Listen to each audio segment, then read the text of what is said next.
The Europeans' drive for colonization started in Portugal. In the 15th century, Prince Henry the Navigator started a school to learn the best navigation principles. The best in every mariner field were invited, regardless of nationality or religious background. Europe had completely embraced the spices brought from the overland trade route. Henry was also interested in finding the source of West Africa's gold, as well as getting in on that spice trade. Once they were able to set sail, they pushed southward. Their first discoveries were Madeira and Canary Islands. These became the first sugar plantations as they brought sugar cane from Sicily. Those islands would become one of Europe's primary sources of sugar before the Portuguese colonized Brazil. In 1441, Portugal would bring African slaves back to Europe, and sugar cultivation would become reliant upon their labor. By 1445, Portuguese boats made it 1,500 miles from the Strait of Gibraltar.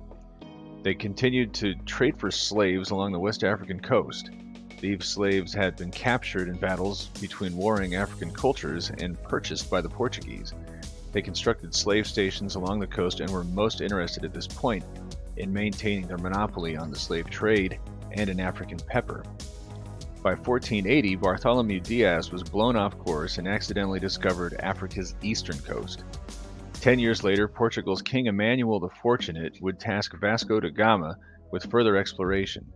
In 1497, a feeble monsoon took da Gama all the way to India.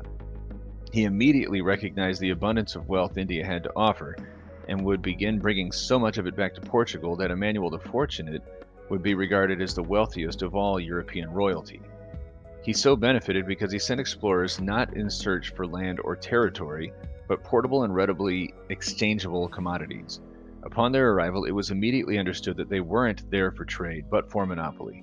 They found that they were looking for in black pepper, ginger, opium, nutmeg, and cloves. The voyage to obtain these goods was 2 years long and cost about 4,000 pounds sterling. But upon returning home, the freight would be valued at 150,000 pounds sterling. But they also established a system of terror to get these goods. Any city that wouldn't embrace Christianity was burned.